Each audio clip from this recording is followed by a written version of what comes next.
Hello everyone, welcome back to the channel. मेरा नाम है जीनत और आज इस वीडियो में हम लोग क्लास 9th की मैथ की एक्सरसाइज 1.4 डिस्कस करेंगे।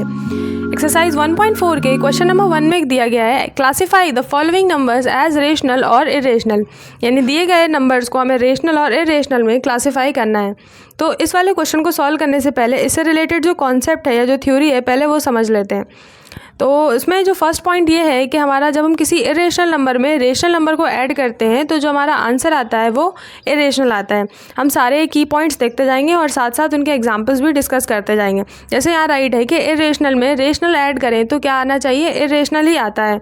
तो इसे हम प्रूव करते हैं विद एग्जाम्पल। मान लीजिए कोई इरेशनल नंबर हमने ले लिया जैसे √2 और √2 में हमने एक रेशनल नंबर ऐड किया यानी कि 2 ऐड किया, तो इसका आंसर क्या आएगा, 2 + √2 ही आएगा, क्योंकि हमें पता है कि इरेशनल में इरेशनल कभी भी ऐड नहीं होता है। तो ये 2 + √2 जब ऐड किया है हमने तो ये ओवरऑल क्या है, एक नंबर बन गया है और वो नंबर कैसा है, इरेशनल है।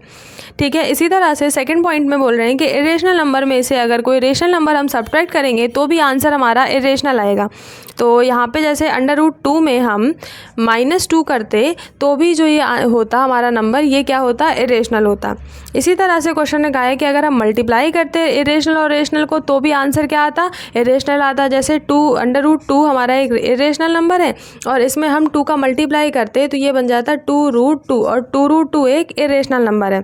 फिर उसके बाद इरेशनल नंबर का डिवाइड जब रेशनल नंबर में देते हैं या रेशनल नंबर का डिवाइड जब इरेशनल नंबर में देते हैं, तो जैसे कि 2 का डिवाइड हमने √2 में दिया तो हमें यहाँ पे जो भी आंसर मिलेगा वो क्या होगा, इरेशनल होगा। जैसे हम यहाँ पे करके दिखाएं आपको, √2 का डिवाइड √2/2 यानी 2 का डिवाइड √2 में देना है। तो आपको पता है कि जो 2 है उसे हम √2 × √2 लिख सकते हैं। यहाँ पे देखिए जैसे हमने राइट किया √2 × √2, तो ये √2 का स्क्वायर हो जाएगा और स्क्वायर से रूट कैंसिल हो जाएगा, यानी 2 को हम रिप्लेस कर सकते हैं 2 अंडर रूट से। तो इस 2 की जगह पे हम 2 बार √2 लिखेंगे तो एक तो अंडर रूट कैंसिल हो जाएगा, ये आ जाएगा 1/√2 और 1/√2 एक इरेशनल नंबर है। तो यहाँ से ये समझ में आया है कि किन्हीं 2 रेशनल या इरेशनल नंबर को ऐड, सब्ट्रैक्ट, डिवाइड या मल्टीप्लाई करते हैं तो जो फाइनल आंसर होता है वो इरेशनल होता है। इसी तरह से अगर हम 2 इरेशनल ही ले लें, यानी रेशनल इरेशनल ना लें, दोनों ही नंबर्स इरेशनल ले लें, उनको चाहे ऐड करें या सब्ट्रैक्ट करें या मल्टीप्लाई करें या डिवाइड करें, कुछ भी करें हम, तो आंसर की दोनों पॉसिबिलिटी है, यानी रेशनल भी आ सकता है आंसर हमारा और इरेशनल भी आ सकता है। जैसे यहाँ पे अगर हम मल्टीप्लाई का एक एग्जाम्पल लें कि √2 का मल्टीप्लाई √2 में कराया, तो जब √2 का √2 में मल्टीप्लाई कराएंगे कितना आएगा, 2 आ जाएगा, यानी ये एक कैसा नंबर आ गया, रेशनल नंबर आ गया। इसी में अगर हम एक और एग्जाम्पल देखें मल्टीप्लाई का कि जिससे इरेशनल आंसर आए, जैसे √5 ले लें और √3 ले लें, तो आंसर आएगा √15 और √15 एक इरेशनल नंबर है। तो देखिए इसकी दोनों पॉसिबिलिटी बन रही है, 2 इरेशनल नंबर्स को मल्टीप्लाई किया तो रेशनल भी आ सकता है और इरेशनल भी आ सकता है। इसी तरह से प्लस के, माइनस के और डिवाइड के भी एग्जाम्पल्स बन सकते हैं। अब हम आ जाएंगे अपने एक्चुअल क्वेश्चन में। तो इस फर्स्ट क्वेश्चन के फर्स्ट पार्ट में हमें जिस नंबर को रेशनल या इरेशनल बताना है वो है 2 - √5। तो अभी पीछे कॉन्सेप्ट में हम लोगों ने पढ़ा कि जब एक इरेशनल और एक रेशनल नंबर को जब हम ऐड या सब्ट्रैक्ट करते हैं तो हमारा जो आंसर होता है वो इरेशनल होता है। तो यहाँ पे आंसर इरेशनल हो जाएगा। फिर सेकेंड नंबर में जो हमें दिया गया है वो है 3 + √23 ब्रैकेट -√23। तो जब हम इसका ब्रैकेट ओपन करेंगे तो ये √23 से √23 कैंसिल हो जाएगा और यहाँ पे आ जाएगा 3 और 3 एक रेशनल नंबर है। तो बस इसका आंसर हो जाएगा कि ये वाला जो नंबर हमें दिया है वो रेशनल है। इसी तरह से इसके थर्ड पार्ट में हमें जो बताना है वो है 2 √7 डिवाइडेड बाई 7 √7। तो 7 √7 और √7 से ये दोनों आपस में कैंसिल हो जाएंगे और यहाँ पे बचेगा 2/7 और 2/7 एक रेशनल नंबर है क्योंकि ये p/q के फॉर्म में है और q 0 भी नहीं है। तो बस ये वाला क्या हो जाएगा, रेशनल हो जाएगा। ठीक है, इसके फोर्थ पार्ट में राइट है 1/√2। तो 1/√2 यानी 1 तो हो गया हमारा रेशनल नंबर और √2 हो गया इरेशनल नंबर। जब एक रेशनल और एक इरेशनल नंबर का डिवीजन होता है तो हमारा ओवरऑल आंसर क्या रहता है, इरेशनल रहता है। ठीक है। इसके बाद हमारे पास जो फिफ्थ नंबर में दिया है, फिफ्थ नंबर में दिया गया है 2 पाई के लिए, कि बताइए 2 पाई कैसा है, रेशनल या इरेशनल। तो ये आपने पहले पढ़ रखा होगा कि जो पाई है हमारा, पाई एक इरेशनल नंबर है, तो 2 पाई भी हमारा क्या हो जाएगा, एक इरेशनल नंबर ही रहेगा, ये रेशनल नहीं होगा। देखने में रेशनल लगता है लेकिन एक्चुअली में पाई का जो डेसिमल एक्सप्रेशन होता है वो non recurring non repeating type होता है, इसलिए हमारा पाई जो है वो इरेशनल है। तो पाई इरेशनल और 2 रेशनल, तो रेशनल और इरेशनल का जब मल्टीप्लाई करेंगे तो आंसर में जो आएगा वो इरेशनल ही होगा। तो क्वेश्चन नंबर सेकंड में बोला जा रहा है कि simplify each of the following expression. दिए गए एक्सप्रेशन को हमें सिंप्लीफाई करना है, सिंपल फॉर्म में लाना है। तो इस तरह के कई क्वेश्चंस किए होंगे आप लोगों ने पहले, लेकिन ये बिल्कुल ईजी सा क्वेश्चन है। तो सिंपली हमें क्या करना है, फर्स्ट पार्ट में हमें 2 ब्रैकेट्स दिए हुए हैं, तो हमें बस उनका मल्टीप्लाई करना है और इसे सिंप्लीफाई करना है। तो क्या करेंगे, इस फर्स्ट नंबर का इन दोनों नंबर्स में मल्टीप्लाई करेंगे, यानी 3 का मल्टीप्लाई 2 में करेंगे, फिर √2 में करेंगे। इसी तरह से √3 का मल्टीप्लाई 2 में करेंगे और √2 में करेंगे। तो देखिए जब 3 का 2 में कराया तो 3 2 हो गया 6, और जब 3 का मल्टीप्लाई √2 में कराया तो ये हो जाएगा 3√2। और इस तरह से फिर हमने यहाँ पे प्लस लगाया और √3 का मल्टीप्लाई 2 में कराया तो ये हो गया 2√3 प्लस हो गया, और √3 और √2 का मल्टीप्लाई कराएंगे तो ये आ जाएगा √6। तो जो कुछ भी सॉल्व हो रहा है उसे हम सॉल्व कर देंगे, यानी जो ऐड हो रहे हैं ऐड कर देंगे, जो सब्ट्रैक्ट हो रहे हैं सब्ट्रैक्ट कर देंगे। तो यहाँ भी कोई भी 2 नंबर आपस में ऐड या सब्ट्रैक्ट नहीं होंगे, क्योंकि देखिए यहाँ पे 6 है या √6 है, ये एडेबल नहीं है, ऐड नहीं हो सकते। इसी तरह से 3√2 और 2√3 भी आपस में ऐड नहीं हो सकते, क्योंकि ऐड होने के लिए यहाँ कंडीशन होती है कि अंडर वाला नंबर सेम होना चाहिए। अगर यहाँ पे √3 होता तो दोनों ऐड हो जाते, या यहाँ पे √2 होता तो दोनों ऐड हो जाते। अभी यही इसका आंसर होगा। अच्छा, क्वेश्चन नंबर सेकंड के सेकंड पार्ट में हमसे बोला जा रहा है कि 3 + √3 और एक ब्रैकेट में 3 - √3 को सॉल्व करना है। तो ये तो बहुत सिंपल हो गया, ये तो एक फॉर्मूला है a + b, और एक ब्रैकेट में और दूसरे ब्रैकेट में a - b जब होता है तो a² - b² से हम इसे ओपन करते हैं। तो यहाँ पे ये हमारा a है और ये हमारा b है, तो इसका आंसर क्या होगा, a² - b²। तो a का स्क्वायर करेंगे यानी 3 का स्क्वायर माइनस b का स्क्वायर क्या होगा, √3 का स्क्वायर। तो जब 3 का स्क्वायर करेंगे तो आएगा 9 माइनस √3 के स्क्वायर के लिए √ से स्क्वायर कैंसिल हो जाएगा और यहाँ पे आ जाएगा 3। दोनों को सब्ट्रैक्ट करेंगे तो कितना मिलेगा, 6 मिलेगा। यानी कि सेकंड क्वेश्चन के सेकंड पार्ट का आंसर हो गया 6। अब इसके थर्ड पार्ट को देख लेते हैं। थर्ड पार्ट में हमसे कहा है कि √5 + √2 के होल स्क्वायर को सॉल्व करना है। तो ये हमें दिख रहा है a + b के होल स्क्वायर से हम इसे ओपन करेंगे। ये एक आइडेंटिटी को फॉलो कर रहा है, a + b के होल स्क्वायर को, तो हम उसी से ओपन करेंगे। तो क्या होता है a + b का whole square, a² + b² + 2ab। तो यहाँ पे भी वैसे ही करेंगे, ये हमारा हो जाएगा a और ये हो जाएगा b। तो a का स्क्वायर यानी √5 का स्क्वायर हो गया 5 प्लस b का स्क्वायर यानी √2 का स्क्वायर हो गया 2, क्योंकि स्क्वायर से रूट कैंसिल हो जाता है। तो ये हो गया 5 और 2 प्लस आएगा 2ab यानी कि 2 × √5 × √2। तो जब इसे सॉल्व करेंगे तो 5 और 2 हो गया 7 प्लस 5 2 हो गया 10, तो ये हो गया 2√10। तो थर्ड पार्ट का आंसर हो गया 7 + 2√10। अब इसके फोर्थ पार्ट में जिस एक्सप्रेशन को सॉल्व करना है वो है √5 माइनस √2 एक ब्रैकेट में और दूसरे ब्रैकेट में √5 प्लस √2। तो ये भी हमारा इसी के तरीके है कि a + b है एक ब्रैकेट में और एक ब्रैकेट में a - b है। तो आंसर हम किससे निकालेंगे, a² - b² से, यानी आइडेंटिटी को फॉलो कर रहा है। तो a² - b² करेंगे आंसर के लिए। तो a का स्क्वायर यानी √5 का स्क्वायर और b का स्क्वायर यानी कि √2 का स्क्वायर। तो √5 का स्क्वायर, तो स्क्वायर से रूट कैंसिल हो गया, 5 बचा, 5 माइनस √2 से इसके स्क्वायर से इसका रूट कैंसिल हो गया तो कितना आया 2, और जब इसे सब्ट्रैक्ट करेंगे तो आ जाएगा 3, यानी फोर्थ पार्ट का आंसर हो गया 3। तो क्वेश्चन नंबर सेकंड के बाद क्वेश्चन नंबर थर्ड में दिया गया है, recall pi is defined as the ratio of circumference से c of a circle to the diameter से d, that is pi is equal to c/d। This seems to contradict the fact that pi is irrational. How will you resolve this contradiction?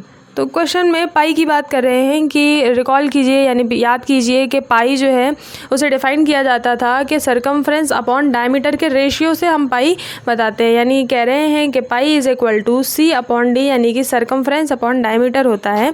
अगर ऐसा है तो पाई तो फिर एक rational number हुआ, क्योंकि यहाँ पे न्यूमरेटर है डिनोमिनेटर है, कुछ ना कुछ यहाँ पे वैल्यू होगी।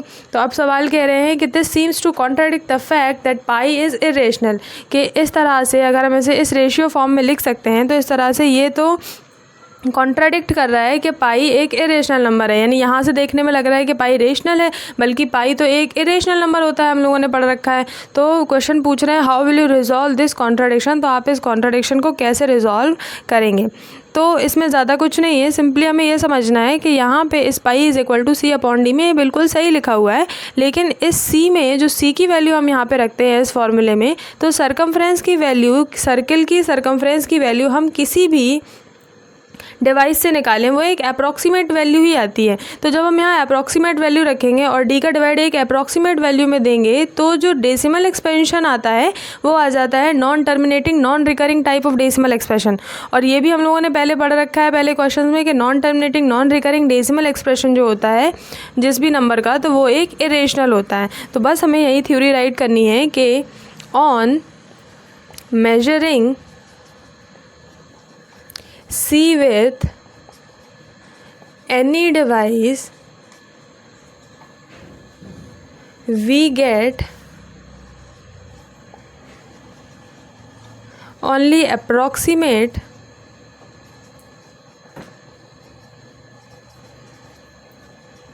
measurement. Therefore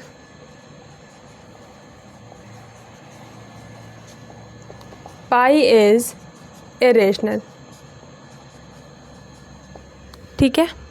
क्वेश्चन नंबर 3 के बाद क्वेश्चन नंबर 4 से is represent under root 9.3 on the number line, यानी नंबर लाइन में हमें अंडर रूट 9.3 को डिनोट करना है। इससे पहले की एक्सरसाइजेज में हम लोग बिना डेसिमल वाले अंडर रूट के नंबर को कैसे रिप्रेजेंट करते हैं ये सीख चुके हैं।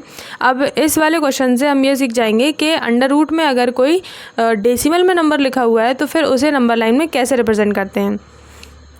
तो सबसे पहले हम लोग यहाँ पे डायग्रामेटिकली रिप्रेजेंट कर लेंगे और जो भी हम लोग करते जाएंगे वो सब हम यहाँ पे राइट करते जाएंगे कंस्ट्रक्शन के तौर पे कि हमने क्या किया कैसे किया। तो सबसे पहले हम एक नंबर लाइन बना लेंगे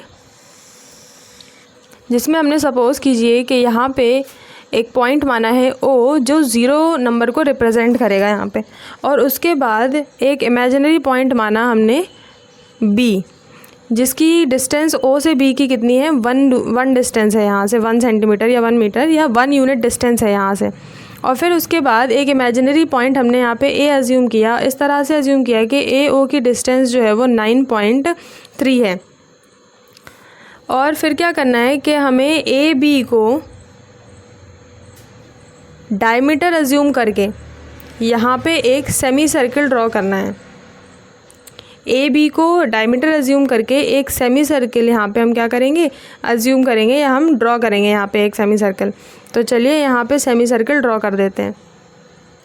तो यहाँ पे हमने एक सेमी सर्किल ड्रॉ कर लिया है। तो अभी तक हम लोगों ने जो कुछ भी किया है हम उसे यहाँ पे राइट कर लेंगे। तो हम सबसे पहले क्या किया था कि नंबर लाइन एक बनाई थी हमने, तो यहाँ पे हम राइट करेंगे कि draw a number line. First हमने राइट किया कि ड्रॉ अ नंबर लाइन। उसके बाद हमने O को अज्यूम किया था कि पॉइंट O को हमने 0 से रिप्रेजेंट किया था, रिप्रेजेंट 0 बाय पॉइंट A। तो यहाँ पे राइट कर देंगे रिप्रेजेंट 0 बाय पॉइंट A। फिर उसके बाद हम लोगों ने OA एक ही डिस्टेंस अज्यूम की और वो क्या थी, अंडर रूट के अंदर जो नंबर है वो थी वो। तो यहाँ पे हमने लिखा let OA is equal to 9.3 and हमने फिर क्या अज्यूम किया कि OB इज़ इक्वल टू कितना है, 1 है। OA इज़ इक्वल टू 9.3 और OB इज़ इक्वल टू 1 है। फिर उसके बाद AB को डायमीटर अज्यूम करके यानी यहाँ बीच सेंटर से हमने एक क्या किया, सेमी सर्किल ड्रॉ किया। तो थर्ड नंबर पे हमने किया है कि with AB as diameter draw a semi circle.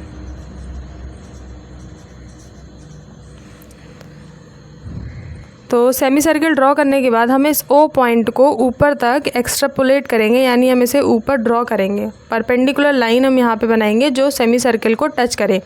तो सेमी सर्किल को जिस पॉइंट पर टच करेगी उस पॉइंट को हमने P अज्यूम कर लिया है। तो यहाँ से ये होगा कि जब ये 9.3 है, ये 1 है, तो ये OP परपेंडिकुलर जो है वो कितना हो जाएगा, √9.3 हो जाएगा। तो हमने 9.3 की वर्टिकल पोजीशन यहाँ हम क्या है कि दूरी तो निकाल ली है।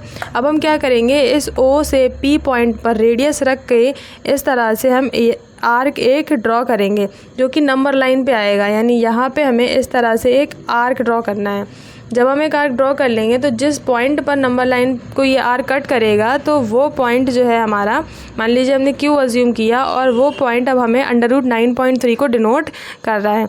तो यहाँ से हमने राइट किया कि OP √9.3 है। तो जब OP √9.3 को डिनोट कर रहा है तो हमने यहाँ पे राइट किया 4th नंबर पे कि with O as centre and OP as radius. अब हम एक आर्क ड्रॉ करेंगे, ड्रॉ एन आर्क। यहाँ पे हम लोगों ने एक आर्क बनाया है, तो वही हम यहाँ पे राइट कर रहे हैं कि हमने एक अब आर्क बनाया है। Draw an arc to meet the number line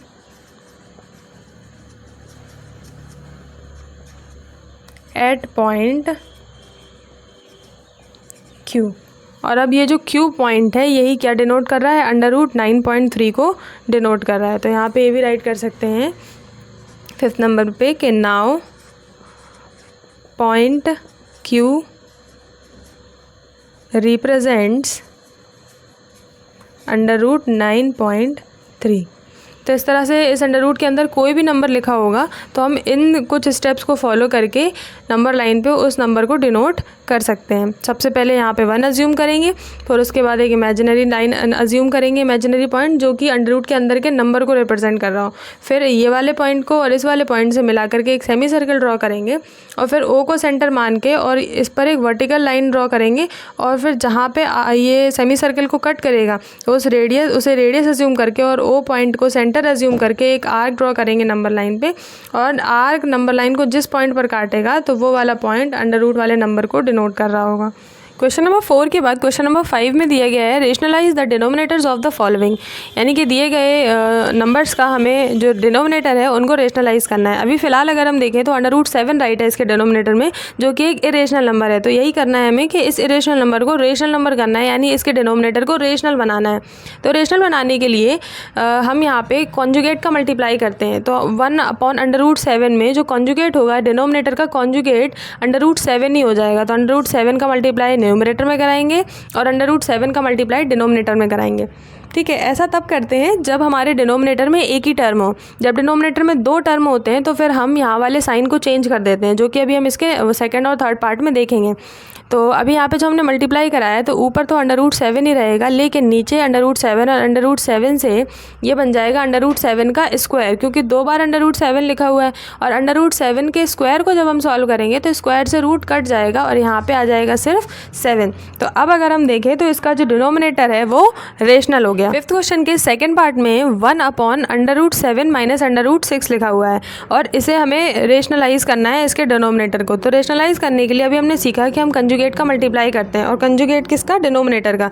तो यहाँ डिनोमिनेटर हमारा 2 टर्म का है, इसलिए हम क्या करेंगे इसके बीच वाले साइन को, यानी अगर यहाँ प्लस है तो मल्टीप्लाई हम माइनस साइन के साथ कराएंगे, माइनस है तो प्लस साइन के साथ मल्टीप्लाई कराएंगे। तो अभी यहाँ माइनस है तो हम प्लस कराएंगे √7 प्लस √6 का न्यूमरेटर में भी और डिनोमिनेटर में भी √7 प्लस √6 का। तो जब हम मल्टीप्लाई कराएंगे तो यहाँ पे हो जाएगा √7 ऊपर √6 और नीचे ये एक फॉर्मूले से ओपन होगा a माइनस बी और a प्लस बी। तो a plus B minus B का फॉर्मूला होता है a² माइनस b²। तो a का स्क्वायर करेंगे तो a यहाँ पे √7 है, √7 का स्क्वायर करेंगे तो 7 आएगा, माइनस √6 का स्क्वायर करेंगे तो 6 आएगा। यानी यहाँ पे हो जाएगा √7 प्लस √6 न्यूमरेटर में और डिनोमिनेटर में आ जाएगा 7 में से 6 जाएगा 1। तो 1 क्या है, एक रेशनल नंबर है। तो बस यही करना था हमें कि इसके डिनोमिनेटर को हमें रेशनलाइज करना था, जो कि हमने कर लिया। 5th क्वेश्चन के थर्ड पार्ट में 1/√5 प्लस √3 दिया गया है। इसके डिनोमिनेटर को भी हमें रेशनलाइज करना है। तो जैसे सेकंड पार्ट में किया था कि कंजुगेट से मल्टीप्लाई कराया है, यहाँ पे भी हम कंजुगेट से मल्टीप्लाई कराएंगे। तो कंजुगेट यहाँ पे क्या होगा, √5 माइनस √2। इसका मल्टीप्लाई न्यूमरेटर में भी कराएंगे और इसी का मल्टीप्लाई डिनोमिनेटर में भी कराएंगे।